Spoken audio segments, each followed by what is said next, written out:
Olá, meus amigos do Foco Total, que estão se preparando para o concurso de ingresso no Ministério Público, estão aí nessa fase final de revisão para fazerem uma excelente prova. Meu nome é Paulo Furtado de Oliveira Filho, eu sou juiz de direito, titular da segunda vara de falências e recuperações judiciais da comarca de São Paulo e venho aqui para essa conversa final com vocês para lembrar alguns temas importantes para essa primeira fase, não é?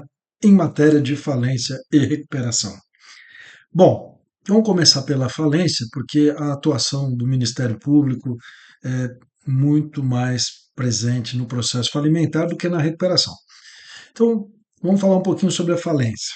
A gente sabe no regime capitalista, que é aquele contemplado na Constituição Federal, no capítulo que trata da ordem econômica, nesse regime capitalista de produção, a regra é da livre iniciativa e da livre concorrência. Então, basicamente, as atividades econômicas podem ser desenvolvidas por qualquer pessoa, salvo algumas exceções, que as atividades econômicas dependem de prévia autorização do Estado, não é? E também, pelo regime da livre concorrência, não é? Qualquer pessoa pode dar início a essa atividade, não é? E pode concorrer com outra, e na medida em que ele vai disputar a clientela disputada com outro concorrente, obviamente, uns podem oferecer os bens e serviços para os consumidores com mais sucesso e outros sofrerem os dissabores desse, é, dessa concorrência. Então, no regime capitalista, é natural nós termos empresários em dificuldades econômicas, né? E essas dificuldades econômicas, às vezes, elas podem chegar numa situação tão grave que elas vão levar esse empresário à situação de falência. Então, o direito precisa lidar com esse problema que decorre da falência do empresário, né? Gera problemas econômicos, gera problemas sociais, e então o direito precisa lidar com isso. O direito tem que identificar em que momento um empresário está falido, e a partir daí, então, com a atuação do Estado, vão se desdobrar vários efeitos jurídicos em relação a esse empresário, à sua atividade e aos seus bens, né? Então, a falência é algo que faz parte do regime capitalista. E a Lei 11.101 de 2005, ela cria a recuperação para ser um mecanismo para evitar a falência, né? Quando a empresa ainda é viável, quando os credores reconhecem que é possível manter aquele devedor em atividade e recuperar mais dinheiro com ele em atividade, do que quando ele está num exercício de uma atividade em que não há mais confiança dos outros empresários, em que eles não veem uma boa perspectiva de recuperação do crédito, não é? Então este empresário vai à falência. Então, quais são os objetivos da falência no direito brasileiro? Para que serve a falência? Então, o artigo que vocês têm que olhar sempre é o artigo 75 da lei. Tudo o mais que vem na sequência decorre dos princípios previstos no artigo 75 ou dos objetivos que tem a falência. Então, uma das características da falência sempre foi que ela leva ao afastamento do devedor da atividade empresarial. Então, isso é clássico no direito falimentar. Por isso que na Itália e em outros países se usa a expressão bancarrota, porque quebrava-se o banco do comerciante, que na Idade Média usava o banco para fazer a sua atividade comercial, quando ele deixava de pagar os seus credores, quando caracterizado o estado falimentar, quebrava-se a banco, não pode mais negociar. Então, um dos objetivos da falência a gente sabe que é afastar o empresário do mercado, retirá-lo do exercício da atividade empresarial. No entanto, é clássica, ou pelo menos passou a ser a partir de certo momento, a distinção entre empresa, empresário e estabelecimento. Então, eu afasto o empresário, eu impeço que ele prossiga na atividade, mas é óbvio que esse empresário dispõe de bens. ele reuniu bens para o exercício da atividade empresarial. Então, aquele empresário falido tem uma usina, tem uma fábrica, tem uma loja, tem um centro de distribuição. Muito bem. Então, esses bens, esses ativos, esses recursos produtivos do empresário, eles precisam ser realocados no mercado rapidamente. Então, esse é um segundo objetivo da falência, que vem contemplado expressamente lá no artigo 75. Rápida realocação dos ativos do empresário no mercado, para que ele possa ser usado por outro empresário. Então vamos supor, foi decretada a falência de um hospital na zona leste de São Paulo. Não é? Eu encerro a atividade daquele hospital, mas pode ser que um outro hospital que atua na zona sul resolva adquirir aquele prédio, aquelas instalações para iniciar uma atividade hospitalar ali. Então, isso é importante. Isso vai fazer com que haja uma preservação da atividade empresarial na falência. Ou seja, afastou o empresário falido, mas realoca-se rapidamente um ativo no mercado, porque é importante a utilização produtiva dos bens por outro empresário. Se tem um novo empresário aplicando aqueles ativos na atividade empresarial, o que nós temos? Retomada de emprego, retomada de impostos, estímulo aos fornecedores e assim por diante. Né? Agora, é óbvio que eu tenho que criar mecanismos para incentivar alguém a comprar ativos na falência. Então a gente vai ver como é que isso funciona na prática. Não adianta eu colocar um objetivo. O objetivo da falência a realocação eficiente dos ativos na economia, a utilização produtiva dos ativos intangíveis, recursos do falido. Eu preciso ter estímulo a esse tipo de objetivo. Outra característica, outro objetivo da falência, que também passou a ser contemplado no artigo 75, é, na linha do que outros países fizeram também, é reduzir o prazo para que o empresário possa retornar à sua atividade. Não é? Então, eu faço com que haja um estímulo ao reempreendedorismo. Eu reduzo o prazo para que esse empresário possa retornar para o mercado. Por quê? Porque no direito brasileiro e em outros países com uma cultura que é muito dura com o falido, a lei acabava criando prazos muito longos para a inabilitação do empresário falido. Então, tecnicamente, ele ficava proibido de retornar à atividade empresarial por vários anos, formalmente. Então, ele colocava um laranja, um terceiro, ia por meio de simulações atuando. Então, agora a lei quer o estímulo ao reempreendedorismo, a rápida e célere eh, reabilitação do falido, não é? Para que esse falido possa retornar ao mercado. Então, nós vamos ver como é que o legislador faz isso. Não adianta declarar objetivos, a gente tem que ver na prática como é que isso acontece. Mas artigo 75 vocês têm que saber, têm que lembrar sempre desses objetivos. Vamos afastar o devedor, embora a gente afaste o devedor, vamos permitir a rápida utilização dos seus ativos, fazendo uma rápida venda, uma reintrodução desses ativos na economia e vamos permitir um rápido retorno do empresário ao mercado. O falido deve ter um prazo reduzido de extinção das obrigações. Muito bem. Então, esses são objetivos da lei de falência. Agora, a gente precisa saber quem pode falir no direito brasileiro. Então, vocês têm que ler artigo 1º e 2º.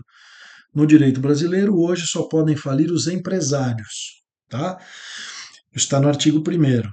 E, segundo o artigo 2º, alguns empresários não se sujeitam à falência. Por quê? Porque a crise econômico-financeira deles tem um tratamento diferenciado na lei. Não é? Então, por exemplo, sociedade de economia mista e empresa pública nunca poderão ter a falência decretada. É um impedimento considerado absoluto pela doutrina. Sociedade de economia mista e empresa pública foram criadas em razão de um interesse público e não é uma crise econômico-financeira que pode levar ao encerramento das atividades. Agora, no outro inciso, inciso 2 do artigo 2º, instituições financeiras, operadoras de plano de saúde, seguradoras, cooperativas de crédito, elas têm regime próprio em lei especial disciplinando como se resolve a crise econômico-financeira delas. Então, pode ter a atuação do Banco Central em relação aos bancos, não é? Pode ser decretada a liquidação extrajudicial, a intervenção, o regime de administração especial temporária, mas em certas hipóteses, durante esses regimes, poderá ser requerida a decretação da falência. Então, um banco pode vir a falir? Pode, nas hipóteses previstas na lei especial que rege a sua crise econômico-financeira. Por isso que o professor Fábio Lua Coelho fala que o artigo 2º, inciso 2, trata das hipóteses de exclusão relativa. Tudo bem? Então, já sabemos, quem pode falir no direito brasileiro? Só os empresários. Associação não pode falir, partido político não pode falir, organização religiosa não pode falir, não é? E também as fundações não podem falir. Apenas uma rápida observação.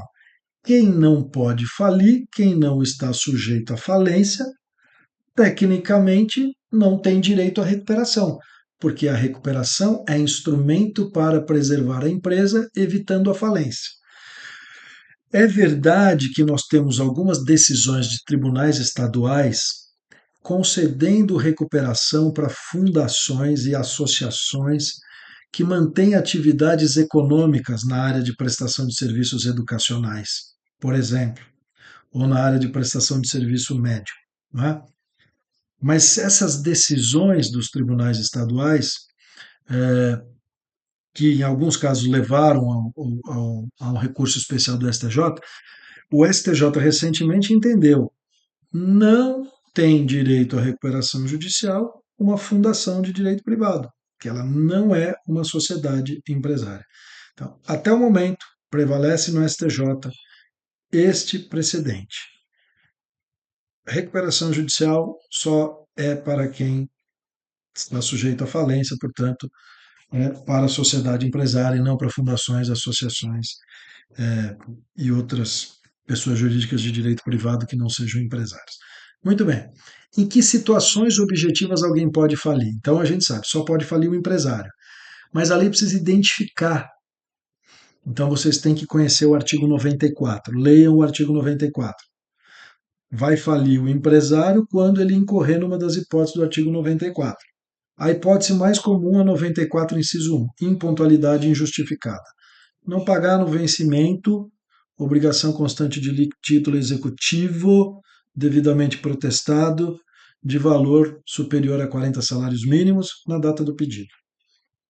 Então, eu preciso ter um título executivo, de obrigação pecuniária, eu preciso ter de valor superior a 40 salários mínimos na data do pedido, ele precisa estar protestado. Tudo bem? Ah, o devedor vem e alega, não, mas eu tenho um ativo superior a meu passivo. Isto não significa que ele não terá falência decretada. A lei se contenta com a falta de caixa. Não tem dinheiro para pagar dívida de valor superior a 40 salários mínimos. Falta de liquidez. Não é um critério patrimonial, é um critério de impontualidade. Ah, mas ele primeiro deveria ter promovido a execução por quantia certa e só depois tentado a falência. Negativo. Toda a jurisprudência é pacífica nesse sentido. O credor não precisa requerer primeiro a execução por quantia certa. Ele pode já requerer a falência do devedor imediatamente nas hipóteses do artigo 94.1. 94.2 é a execução frustrada. O devedor é citado, não paga, não deposita nem nomeia bens à penhora, independentemente do valor. Tá? E o 94.3 são atos de falência. Tá? Muito bem, então eu já sei quem pode falir, empresário, que hipótese pode falir, 94, e eu tenho que saber qual é o terceiro pressuposto. Né? Já tem um subjetivo, um objetivo, agora tem um formal, que é a sentença de falência. Então, no direito brasileiro, só terá a falência decretada um empresário que incorrer nas hipóteses do artigo 94, desde que reconhecido pelo juiz competente. Então, a falência é um instituto que fica sob a responsabilidade do Poder Judiciário. Né? Então, para a decretação da falência, tem que ser iniciada uma ação perante o juiz competente. Qual é o juiz competente? O do local do principal principal estabelecimento do devedor. Artigo 3º. Principal estabelecimento do devedor.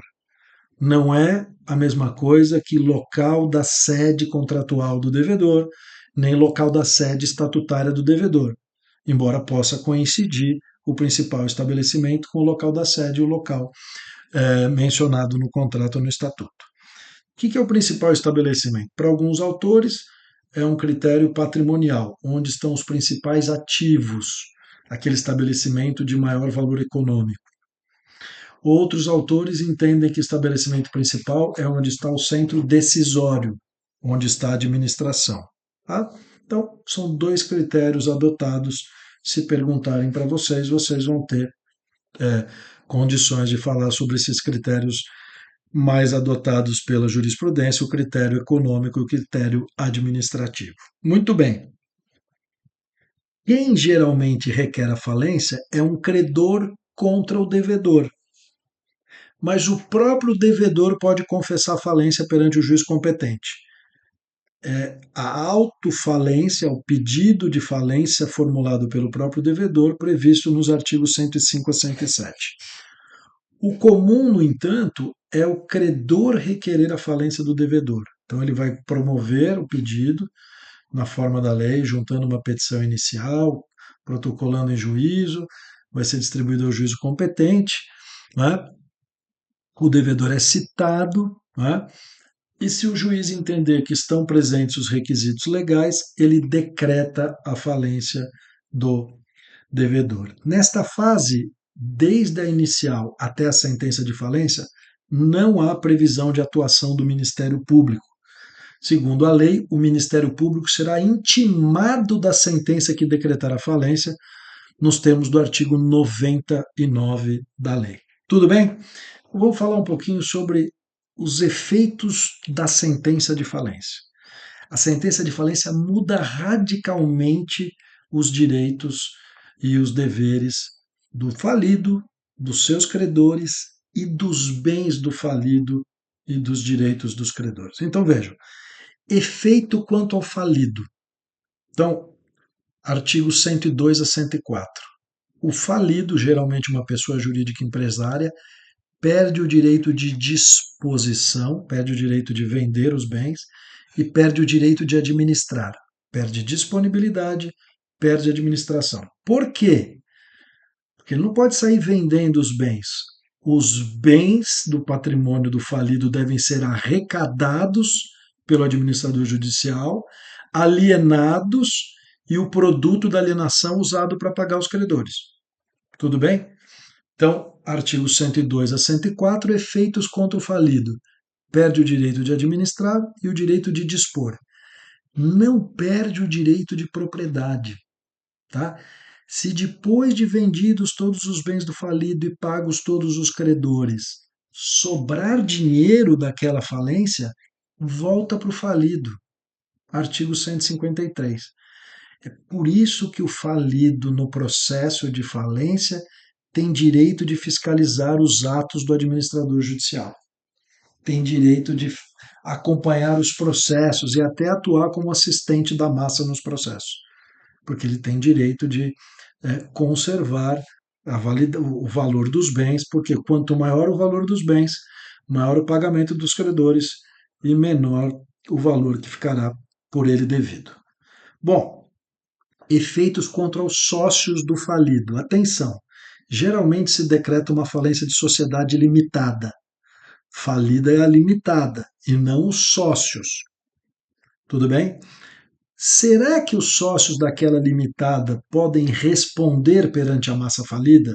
Sim, responder na forma do artigo 82, caso tenham procedido com culpa, com dolo e causado dano à sociedade. Então, os sócios, controladores, administradores da falida podem responder na forma da lei perante a massa falida, pelos danos decorrentes dos seus atos, como controladores, sócios ou administradores.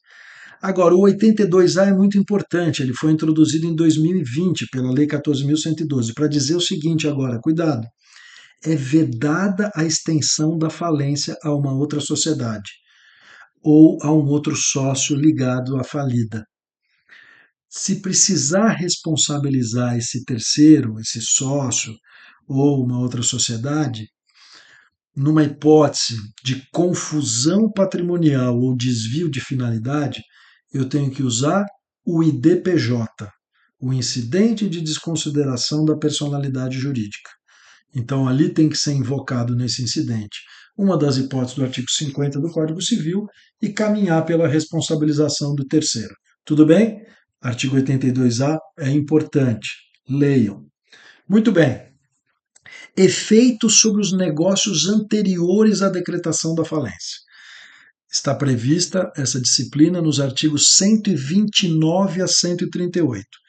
Ninguém vai quebrar da noite para o dia. Tudo vem ao longo de um tempo se deteriorando a situação econômica. E o que pode ter acontecido durante esse período de deterioração econômica? O falido pode ter praticado atos que beneficiaram um credor e prejudicaram a coletividade. Então ele vai e paga um credor que é amigo dele antes do vencimento. Né? Ele vai dar uma máquina em pagamento a um credor porque ele não tem dinheiro. Gente, ele está beneficiando um credor em detrimento da coletividade. Então a lei vai falar o seguinte: o administrador judicial vai ter que olhar um período anterior à data da quebra, né, o chamado termo legal da falência, né, que pode ser de até 90 dias antes da data do primeiro protesto, e vai falar: AJ, administrador judicial, veja se ocorreu dentro do termo legal alguma das hipóteses aí do artigo 129. Ele pagou dívida não vencida dentro do termo legal? Ele deu uma garantia real para um credor por uma dívida quirografária anterior?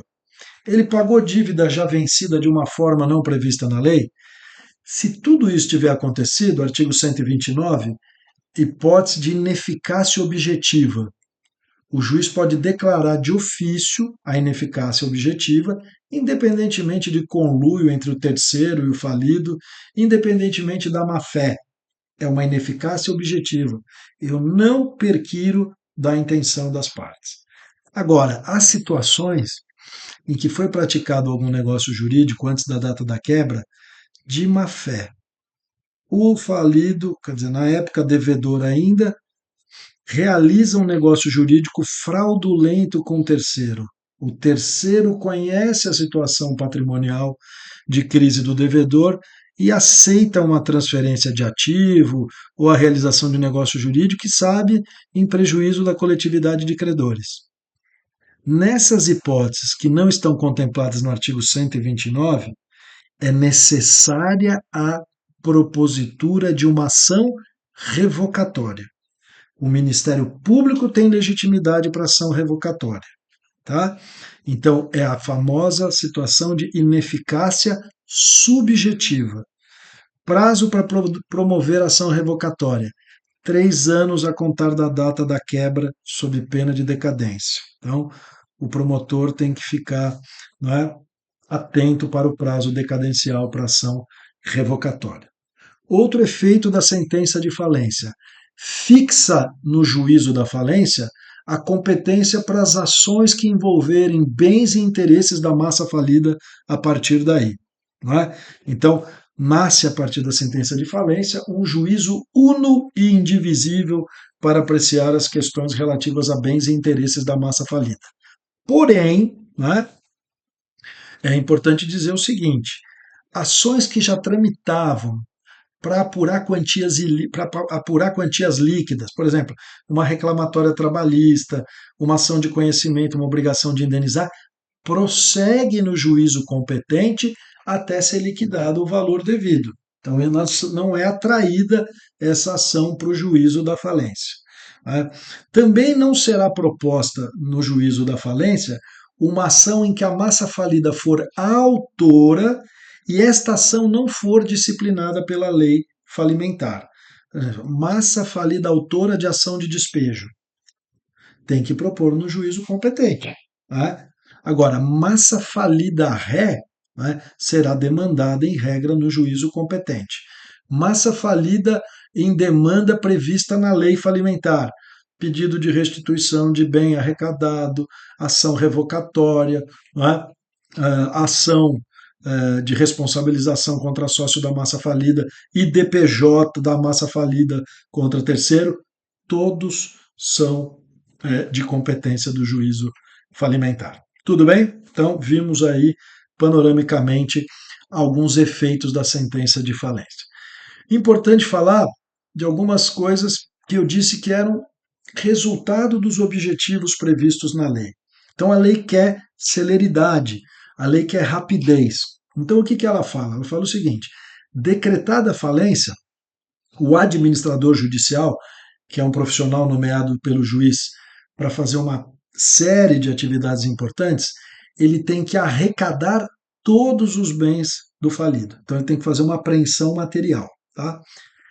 E depois de arrecadar os bens, ele tem que realizar o ativo. Então, a arrecadação, né, está prevista lá nos artigos 108 e 14, 108 a 14, e feita a arrecadação, ele automaticamente, imediatamente, melhor dizendo, ele tem que realizar o ativo, liquidar o ativo, transformar os bens em dinheiro. Como é que se faz isso? Né? Então, a lei fala o seguinte: em 60 dias a contar da arrecadação, o administrador judicial já tem que apresentar um plano de realização do ativo. Tem que detalhar para os credores: olha, eu vou vender essas usinas dessa maneira. A usina de São Paulo vou vender como usina. A usina de Minas não dá para vender como usina porque não tem fornecimento de cana no entorno. Então nós vamos vender a terra nua e as máquinas a gente vai vender individualmente. Tudo bem? E a alienação, diz a lei, tem que ser feita em até 180 dias a contar da arrecadação. Então, celeridade. Para chamar os interessados, faz-se o quê? Geralmente leilão eletrônico, ou processo competitivo detalhado pelo AJ naquele relatório. Por que se faz leilão público, né, eletrônico, ou híbrido, ou presencial, ou se faz um processo competitivo? Quanto maior a disseminação da informação, pode haver um maior número de interessados, mas maior número de concorrentes, eleva-se o preço do ativo. O que a gente quer é maximização do valor dos ativos na falência. Mas como é que eu consigo trazer interessados?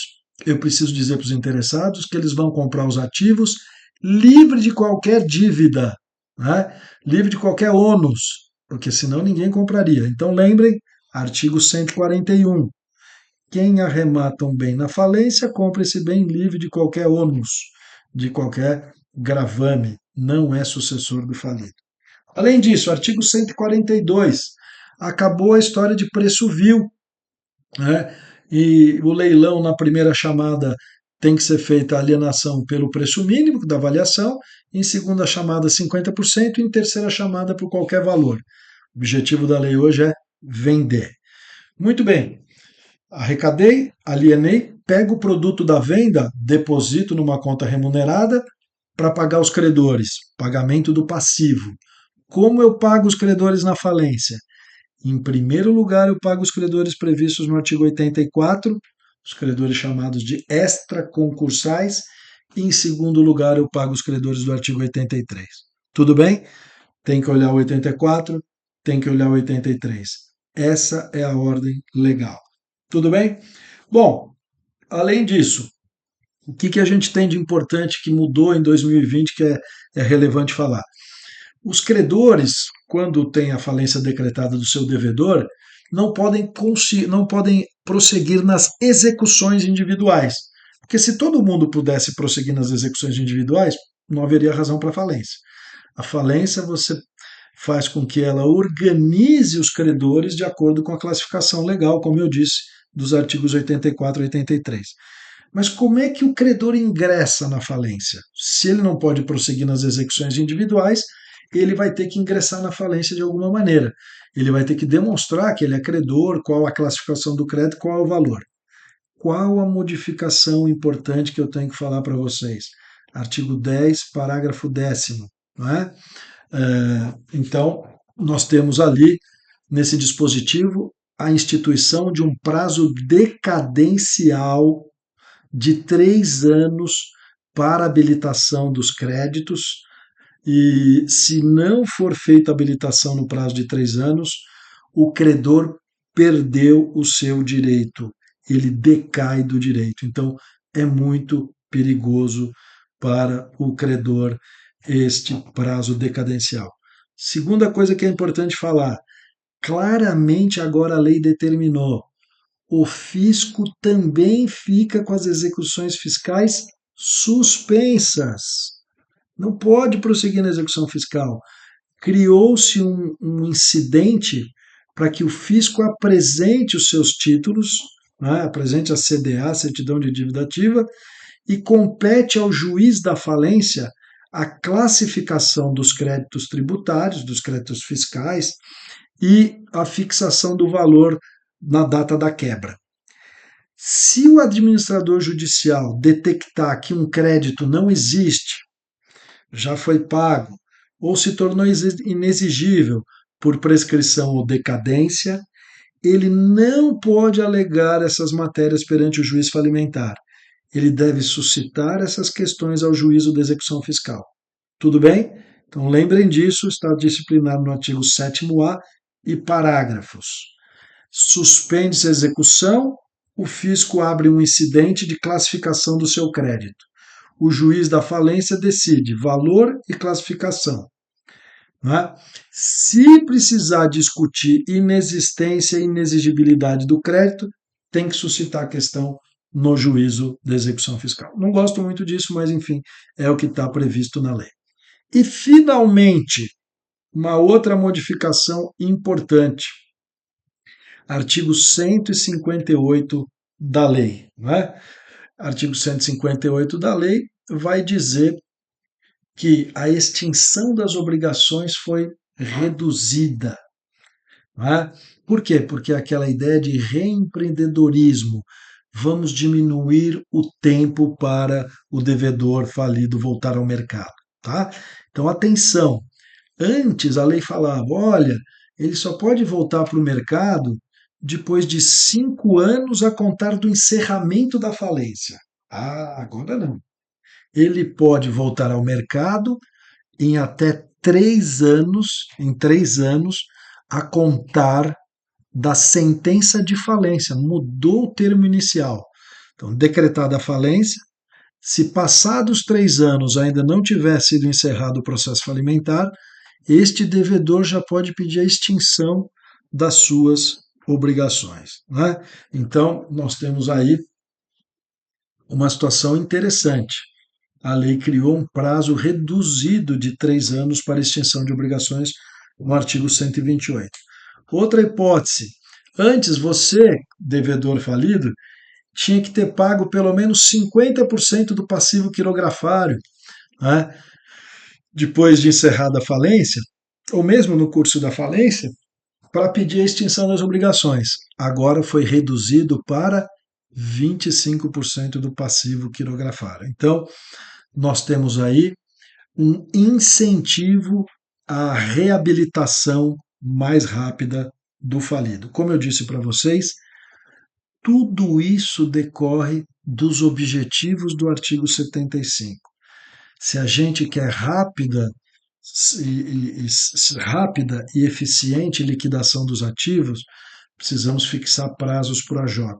Se a gente quer incentivar a utilização produtiva dos ativos por outro empresário, precisamos blindá-lo e dizer que quem compra os ativos na falência não responde pelas dívidas anteriores. Se a gente quer rápido retorno do falido, a gente tem que reduzir o prazo de extinção das obrigações. Tudo bem? Bom, para a gente encerrar, um pouquinho sobre aquilo que foi objeto de alteração na Lei 14.102 de 2020, com a recuperação judicial. Nós tivemos a disciplina na recuperação judicial da consolidação substancial e consolidação processual, quando as sociedades elas pertencem a um grupo econômico. Então vale a pena vocês darem uma olhada nos artigos 69A a 69F, quando duas sociedades integrarem a mesma sociedade, vocês podem